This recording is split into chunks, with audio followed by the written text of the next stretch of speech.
도전하면 바보다 란 말 들어보셨나요? 많은 사람들이 얘기를 하죠. 내가 어차피 실패할 바에는 차라리 가만히 있는 게 중간이라도 간다. 이게 과연 맞는 말일까요? 자, 10년 전에 본인들의 삶을 한번 되새겨 보세요. 10년 전에 나와 10년 후에 나는 뭐가 얼마나 바뀌었는지 그거에 대해서 잘 생각을 해보시기 바랍니다. 대부분의 사람들이 별로 바뀐 게 없을 거예요. 자, 그 이유가 뭔지 알려드릴게요. 뭐든지 끼리끼리란 말이 있죠. 내 주변에 부자가 없으면 나는 결코 잘 사는 삶이 아닌 겁니다. 그 말은 뭔 뜻이냐면 부자들이 같이 어울릴 만큼 그러한 메리트를 전혀 가지고 있지 않다는 뜻이에요. 그러면 왜 부자랑 어울려야 되냐? 가난한 사람들은 대부분 어떻게 하죠? 아침에 월요일을 정말 지옥의 날로 생각을 합니다. 아침에 내가 잠자다가 눈을 안 떴으면 좋겠다라고 생각하는 사람들도 있고, 월요일이 돌아오지 않았으면 좋겠다라는 그런 생각을 하는 사람들도 많습니다. 그렇기 때문에 월요병이라는 말이 많이 나왔죠. 이런 사람들의 특징이 뭐냐면 기본적으로 직장 생활을 하면서 출근을 했는데 퇴근을 하고 싶어 합니다.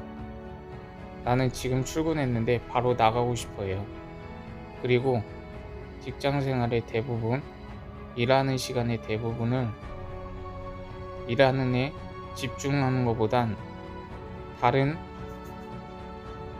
어떠한 놀이를 할 수 있는 그런 꼼수만 찾아보게 돼 있습니다. 말 그대로 놀면서 일하고 싶고, 일은 덜하고 돈은 많이 갖고 싶고, 이런 마인드가 굉장히 팽팽해 있어요. 그렇기 때문에 항상 퇴근 시간만을 기다리며 나는 오늘도 돈을 위해서 일을 하죠. 그리고 그에 따른 월급날만 기다리게 됩니다. 집에 가면 내가 지금까지 일을 해왔으니까 나에게 보상을 주려 합니다. 쉬어야죠. TV를 보거나 다른 기타 여가 생활을 합니다. 그렇게 하면서 제일 많이 남 탓을 하거나 나라 탓을 합니다. 나라가 잘못돼서 내가 이렇게 사는 것이다. 본인은 전혀 바뀔 생각이 하나도 없어요. 그러면서 무조건 남이 나한테 이렇게 해서 내가 이렇게 사는 것이다. 나라가 국민들한테 제대로 대접을 안 해주니까 내가 힘든 삶을 사는 것이다. 이런 식으로 생각을 많이 합니다. 자, 그런데 본질은 뭘까요? 10년 전에 나와 지금의 내가 거의 바뀌지 않았다는 것입니다.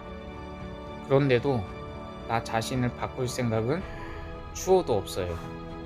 이게 대부분의 시작도 안 하고 도전도 하지 않는 가난한 사람들의 특징입니다. 하지만 부자들은 어떨까요? 일단 세상에 공짜는 없다는 걸 반드시 인식하고 있습니다.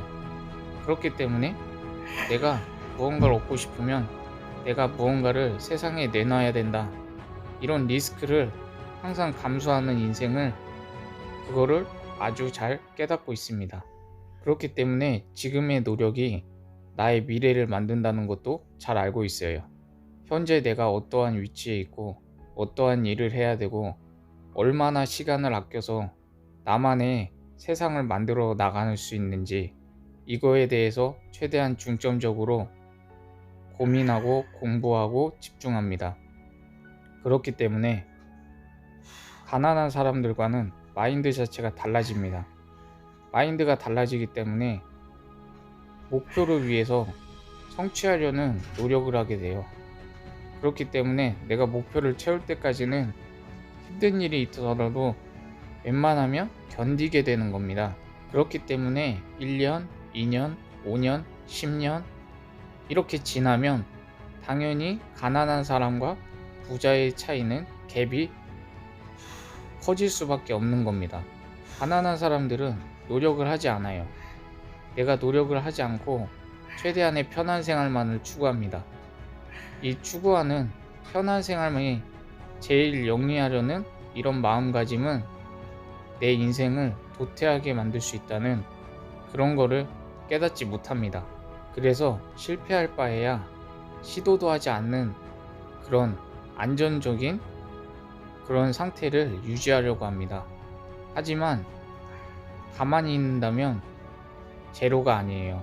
가만히 있는 건 마이너스입니다. 왜냐? 가만히 있는 사람은 발전이 없어요. 그런데 세상에 어떻게 되죠? 세상은 물가가 계속 치솟고 있습니다.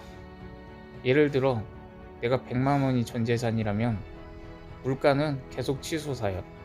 그렇기 때문에 100만 원의 가치는 1년이 지나면 90만 원, 또 1년이 지나면 80만 원, 이렇게 돈의 가치가 떨어지게 됩니다. 그렇기 때문에 내가 가만히 있으면 마이너스가 될 수밖에 없는 거예요. 하지만 대부분의 사람들이 이런 걸 모르고 있습니다. 그래서 내가 어떻게 하면 부자가 빨리 될 수 있는가? 아니면 내가 어떻게 로또를 맞을 수 있는가? 어떻게 돈을 많이 빨리 벌 수 있는가? 이런 거에 대한 고민을 하고 찾아보게 되죠. 하지만 세상에 이런 방법은 없습니다. 자기가 아무런 리스크도 짊어지지 않고 오로지 리턴만을 원하는 세상은 결코 이렇게 이루어질 수가 없어요. 우리는 TV에서 아니면 다른 대중매체에서 이런 사례를 봅니다. 로또 당첨금 200억, 라스베가스에서 전부 탕진하다. 이런 사례가 왜 나올까요? 돈의 가치를 모르기 때문입니다. 가난한 사람들은 돈의 가치를 몰라요. 돈이 어떠한 성격을 띠고 어떠한 곳에 있고 싶어 하는지 가난한 사람들은 전혀 알 수가 없습니다. 내가 태어난 이후로 지금까지 교육받아 온 게 돈은 현금일 뿐이고 현금은 다른 물건과 교환할 수 있는 수단일 뿐이다. 이렇게만 알고 있기 때문에 대부분의 사람들은 그런 돈의 가치가 형편없다는 걸 모릅니다. 그런데 부자들은 이런 걸 잘 알고 있습니다. 그렇기 때문에 대부분의 부자들이 더 부자가 될 수가 있는 겁니다. 부자들은 돈을 결코 갖고 다니지 않아요. 오히려 내 돈이 내가 잠잘 때도 더 불어날 수 있는 그런 가능성 있는 곳에 투자를 합니다. 그렇기 때문에 현금의 가치가 떨어지더라도 물가 상승률이 오더라도 부자들은 이미 다른 곳에 투자를 했기 때문에 그 물가 상승률, 인플레이션을 겪을 이유가 없어요. 그렇기 때문에 그들의 자산은 인플레이션이 와도 더 많이 늘어날 수가 있는 것이고, 부자는 부자가 되고 서민은 서민이 되는 이런 악순환이 반복되는 것입니다. 하지만 서민은 투자는커녕 대부분의 돈을 소비에 사용합니다.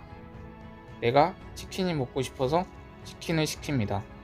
내가 옷을 사고 싶어서 옷을 시켰어요. 내가 물건을 사고 싶어서 물건을 삽니다. 결코 자제할 줄 몰라요. 내가 무언가를 리스크를 짊어져야 그에 따른 이익도 생기게 되는데 그거에 대한 중요성을 전혀 알지 못합니다.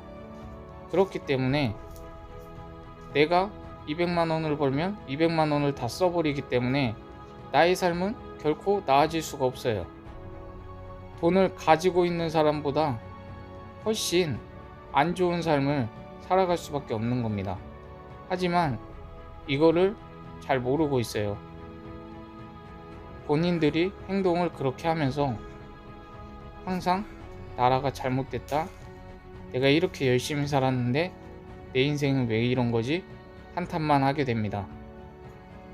자본주의의 현금 흐름이 뭔지 모르는 상태로 무지하게 살아가기 때문에 대부분의 이런 사람들은 50대가 되든 60대가 되든